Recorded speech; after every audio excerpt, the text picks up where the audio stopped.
Men have read it. What's the biggest green flag in a woman? Fighting and/or approaching conflict in a healthy manner.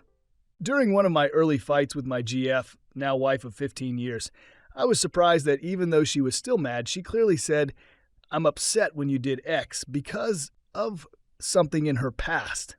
I know that past event is not your fault, but I'm still feeling some kind of way. We should talk later after I've processed a bit. Way different than my past gibber. No silent treatment, no hiding emotions and exploding later, firm about feelings while taking jabber, honest apologies. It's great. We still have conflicts and even yell from time to time, but they are productive in the jabber. Us versus the problem mentality, aka instead of blaming you or herself for issues that inevitably will arise, she communicates with you in a way that focuses on what the issue is and how you can work together to solve it. Yeah, this is huge. To me, this is also the key difference between a good work environment versus a bad one. Does your supervisor blame you for something when things go wrong, or do they gibber figure out how to fix the problem and prevent it from happening again? Straight up kindness. I met my wife 11 years ago and fell in love pretty quickly. She is the kindest person I have ever met. Doesn't matter the situation, she approaches all of them with a serenity that I have never been able to match. Every dog gets love, every baby gets ogled at. You need some help? She is there with work boots on. Homeless? She keeps snacks and cash on hand to give out. I'm having a bad day? She will go above and beyond to make sure I know that I am loved. My best friend gibber a woman like that? Gibber, incredible. When I cried in front of her, my cat died, and she just hugged me and comforted me. Exes before would ridicule me. Literally can't even comprehend this. Boutef, who laughs at someone in tears? Right? That is like cartoonish villain behavior. Thoughtfulness. Thoughtfulness goes hand in hand with a lot of traits. My girlfriend is the most thoughtful partner I've ever had. I missed out on a job at my dream company, and she made me a feeling blue package full of blue snacks I like with a sweet card. I'll have a bad day, she'll surprise me with a dessert or a drink I like or something like that. She threw me my first surprise birthday party at an escape room with my friends because she knows I love them. When a partner takes time to genuinely think about you and the things you like, dislike, and thinks about things from your perspective, it's about the gibber flag I can think of. Asking me if I want to be Little Spoon. Yes, I want to be Little Spoon. Little Spoon rocks. P.S. She asked me this on our first night together. I knew right there she was special. My one friend calls it being the jetpack instead of the big spoon because she knows she's tiny. She is willing to try new things with you that are related to what you enjoy. Also, guys, this goes both ways. If your woman is interested in something, try it out with her. Just want to add on to the typical green flags here. She respects your hobbies and interests. Does not have to be into them herself, but knows they are important to you. I'm in my late 40s and my wife is cool with my weekly D&D sessions with the homies and late-night gaming sessions. Unfortunately, not all are in the same boat. Depending on how much you'd like to try D&D, there are options for trying with strangers.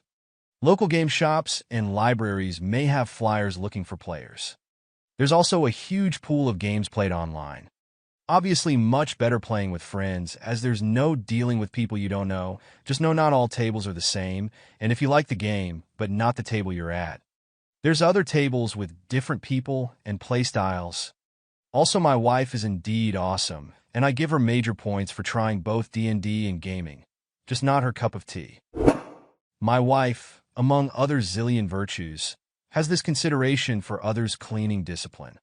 So we would go to hotels, and she would make the bed, remove trash, etc. to the point that half the hotel's airms ask me if we even used the room. It's something that we don't even talk about, but make my eyes sparkle. She knows they will have to change blankets and everything, but thinks that an almost pristine room is a good image for the cleaning person to start with. Do not make the bed before you leave. If you want to help, pull the sheets and pillowcases off, pile them close to, but not in front of the door to the room, and set the blankets aside less stained. Bundle all used towels together in the bathroom or on a moisture-safe surface. Separate any recycling from trash if it appears that the facility recycles. And make sure there is nothing left inside drawers, cupboards, or fridges that wasn't already there. But if you have usable goods you are leaving, you can leave them in the appropriate location. Staff regularly make use of usable goods intentionally left by guests. Consider it a tip. Note, if you make the bed and the staff is lazy, which happens, they may opt not to bother to change the sheets, even though they are supposed to. So ensuring they get changed is a service you yourself would likely prefer if you were going to be the next guest. So please, do not make the bed before leaving. Someone who actually is okay with their man being emotionally honest and open. A lot of women say they want that, but what they really want is a guy who'll call things cute and shed a single manly tear at Titanic. But will say, well, that's embarrassing if he actually cries over childhood trauma or something. If you're mature and healthy enough to realize emotional honesty comes with awkward and difficult things that you probably don't want to deal with, but will deal with anyway, then that's a massive green flag. I don't understand why society is so against men revealing their emotions. Why, but I find it so sweet if a man chooses to be vulnerable in front of me.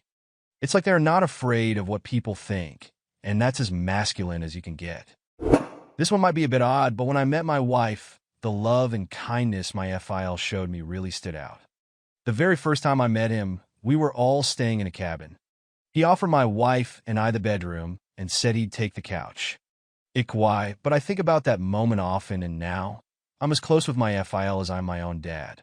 Seeing how her family immediately treated me was reflective of how she would treat me. And I'm happy to report we've been married for 6 years and are going strong. This is so wonderful to hear. I love in-law stories that are wholesome and warm. My parents have been horrible in-laws to my brother's wife, and it's caused a lot of stress as to how they'd treat my husband. I am backing away from my own family for that reason and many, many other reasons. So much of their dysfunction I don't want to be a part of anymore, let alone subject my husband to. And on the flip side, my husband's family has been nothing but amazing to me. Despite some troubled behavior of mine, I wouldn't blame them if they weren't welcoming anymore, but they are genuinely caring and want to be part of the solution, have been very supportive. Yay, awesome in-laws! Her owning 2 villages full of wheat farming peasants. I love my fine maidens from the Middle Ages. They'll do silly things with you just because you like them and truly engage in the activity. I knew I was going to marry my husband the night we got back from a date, and there was a raccoon in the dumpster behind my apartment. I made him sit in the car with me and watch the raccoon because I think they're super cute, and instead of rolling his eyes or making fun of me, he settled back in his seat, got comfortable, and had a whole conversation with me about raccoons. We both came up with names for the one in the dumpster, and his name was the best one. I went inside and thought to myself, yep, any guy who will go along with my crazy and hang out for an hour in my car to watch a dumpster diving raccoon is a keeper. We've been married 5 years, and I have no regrets. This is a really important Gottman idea. He calls things like what you did bids of interest and opines that it is the partner's job to appropriately meet those bids. He also says it's completely toxic to deny them. It's my number 1 piece of advice I give to younger men. If she is looking out the window and says she sees a bird, I don't give a fuck if you're tired, go look at the goddamn bird with her. It doesn't have to be a production, just go up next to her, look for the bird, and then say, oh, there it is right there, right? And she'll say, yeah. It takes nearly no effort, and it will bring both of you closer together. Both partners need to do this. There are a couple in my opinion. Respect is a big one. I'm not dating anyone shallow, abusive, or disrespectful to other people. It's a big indicator of something flawed in their personality. The biggest one for me, though, and this is going to sound weird, is when they text you back after the date ends. This isn't to say the guy shouldn't text back either, but seeing it from the other perspective really enforces the belief that they're interested in seeing you again.